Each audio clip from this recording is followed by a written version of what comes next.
Hi friends, എല്ലാവർക്കും പുതിയൊരു വീഡിയോയിലേക്ക് സ്വാഗതം. നമ്മൾ ഈ വീഡിയോയിലൂടെ നോക്കാൻ പോകുന്നത് നമ്മുടെ തലപതി പൊളിറ്റിക്സിലോട്ട് പോയിട്ടില്ലായിരുന്നെങ്കിൽ തലപതിയുടെ ഭാഗത്തുനിന്ന് അപ്കമിംഗ് ആയിട്ട് വരാൻ സാധ്യത ഉണ്ടായിരുന്ന സിനിമകൾ ഏതൊക്കെയാണ് നമുക്ക് നോക്കാം. പിന്നെ ജനനായകന്റെ റിലീസ് എന്നായിരിക്കുന്നതിനെ പറ്റി ഒരു അപ്ഡേറ്റ് കിട്ടിയിട്ടുണ്ട്, കൺഫേം ആണ്. ഓക്കെ, അതിനെപ്പറ്റി ഈ വീഡിയോയിലൂടെ പറയുന്നതായിരിക്കും. നമ്മുടെ ലിസ്റ്റിൽ ആദ്യമുള്ളത് തലപതി 71. ജനനായകൻ തലപതി 69 അല്ലേ, അപ്പൊ തലപതി 17 അല്ലേ പറയേണ്ടതെന്ന് ചോദിച്ചാൽ തലപതി 17നെ പറ്റി നമുക്ക് അവസാനം പറയാം. തലപതി 71 ആയിട്ട് വരാനിരുന്നത് ഏതാണെന്ന് നോക്കി കഴിഞ്ഞാൽ the greatest of all time 2 അല്ലെങ്കിൽ ഗോട്ട് 2. ഗോട്ടിന് മിക്സ്ഡ് റെസ്പോൺസ് വന്നെങ്കിൽ പോലും സിനിമയ്ക്ക് അത്യാവശ്യം ഫാൻ ബേസ് ഇപ്പോഴും ഉണ്ട്.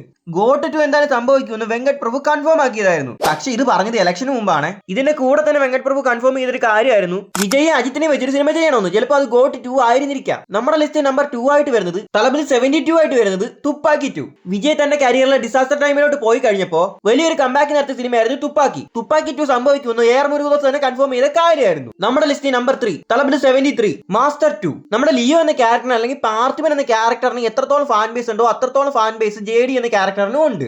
ലോകേഷിനെ ലിയോ 2വിനേക്കാളും ചെയ്യാൻ താല്പര്യം മാസ്റ്റർ 2 ആണെന്ന് പുള്ളി തന്നെ കൺഫേം ചെയ്ത കാര്യമായിരുന്നു. നമ്മുടെ ലിസ്റ്റ് നമ്പർ 4 ആയിട്ട് വരുന്നത് തലപതി 74. തലപതി 74 ആയിട്ട് വരായിരുന്നത് ബീസ്റ്റ് 2 അല്ലെങ്കിൽ നെൽസന്റെ കൂടെ ഒരു സിനിമയായിരുന്നു. പലർക്കും ഇഷ്ടപ്പെടാത്തൊരു സിനിമയായിരുന്നു ബീസ്റ്റ്. അതിന് സെക്കൻഡ് പാർട്ടോ എന്ന് ചോദിച്ചാൽ മേ ബി അത് ബീസ്റ്റ് 2 എന്ന രീതി സംഭവിച്ചേനെ. എന്തായാലും തലപതി പൊളിറ്റിക്സിലോട്ട് പോയിട്ടില്ലായിരുന്നെങ്കിൽ നെൽസന്റെ കൂടെ ഒരു പ്രൊജക്ട് തലപതി എന്തായാലും ചെയ്തേനെ. ഇതൊന്നും കൂടാതെ അഡ്ലിയുടെ കൂടെ ഒരു സിനിമ, പിന്നെ വെട്രിമാറിന്റെ കയ്യിൽ ഒരു പ്രൊജക്ട് ഉണ്ടായിരുന്നു, ഗരുഡ എന്നായിരുന്നു സിനിമയുടെ പേര്. ഗരുഡ എന്ന് പറയുന്ന ആ സിനിമ ഒരു നോവൽ ഇനി ഇൻസ്പയർ ആയതാണ്. ആ പ്രൊജക്ടിന്റെ വൺ ലൈൻ കേട്ടപ്പോൾ തന്നെ തലപതി അതിൽ ഇംപ്രസ് ആയതാണ്. പക്ഷെ പല കാരണത്താൽ ആ സിനിമ ഡ്രോപ്പ് ആയി പോയി. ഫുള്ളി ഇമോഷണൽ ആയിട്ടുള്ള സിനിമ ആയിരുന്നു അത്. നമ്മുടെ കത്ത് സിനിമയിലെ ജീവാനന്ദം ഇല്ലേ, ആ ഒരു മോഡലായിരുന്നു സിനിമ മുഴുവൻ നീളം. ഈ ഒരു പ്രൊജക്ട് മാത്രം സംഭവിച്ചായിരുന്നെങ്കിൽ വിജയ്ക്ക് അഭിനയിക്കാൻ അറിയാമോടെന്ന് ചോദിക്കുന്നവരുടെ വായടഞ്ഞു പോയേനെ. നിങ്ങൾ ആ നോവലിനെ പറ്റി ചെറുതായിട്ടൊന്ന് അറിഞ്ഞാൽ തന്നെ നിങ്ങൾക്ക് അതിനെ പറ്റി മനസ്സിലാവും. ഇതൊക്കെയായിരുന്നു തലപതിയുടെ ഭാഗത്തുനിന്ന് അപ്കമിംഗ് ആയിട്ട് വരായിരുന്ന സിനിമകൾ. ഇനി തലപതി 17 ഏതായിരുന്നു എന്ന് നോക്കിക്കഴിഞ്ഞാൽ അഫ്കോഴ്സ് ലിയോ 2 തന്നെ. തലപതി ഇനി ഒരു സിനിമ ചെയ്യുന്നുണ്ടെങ്കിൽ അത് ഫസ്റ്റ് ആയിട്ട് ചെയ്യാൻ പോകുന്നത് ലിയോ 2 തന്നെ ആയിരിക്കും. അത് ഉറപ്പിച്ച് പറയാൻ പറ്റുന്ന ഒരു കാര്യമാണ്. അതുപോലെ തന്നെ ലോകേഷ് കനകരാജ് എന്ന് പറഞ്ഞിട്ടുണ്ട് ലിയോദാസ് ഇല്ല അതായത് സിനിമ കംപ്ലീറ്റ് ആവത്തില്ലെന്ന്.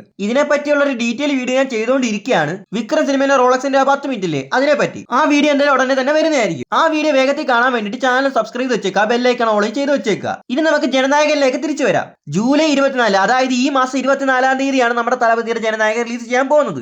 ഇതിനെപ്പറ്റി ഒരു ഒഫീഷ്യൽ അപ്ഡേറ്റ് ഇന്ന് പുറത്തു വരുന്നത് എച്ച് വിനോദ് തന്നെ കൺഫേം ആക്കിയിട്ടുണ്ട്. പിന്നെ പുതിയൊരു ട്രെയിലർ റിലീസ് ചെയ്യാൻ പോകുന്നുണ്ട്. മേ ബി അതിനെ പറ്റിയുള്ള ഒരു അപ്ഡേറ്റ് ആയിരിക്കും ഇന്ന് വരാൻ പോകുന്നത്. മിക്കവാറും ആ ട്രെയിലറിനകത്ത് റിലീസ് ഡേറ്റ് മെൻഷൻ ചെയ്യുമായിരിക്കാം. ജനനായകന് വേണ്ടിയിട്ട് നിങ്ങൾ വെയിറ്റ് ചെയ്യുന്നുണ്ടോ ഇല്ലയോ എന്ന് താഴെ കമന്റ് ചെയ്ത് വെച്ചേക്കുക.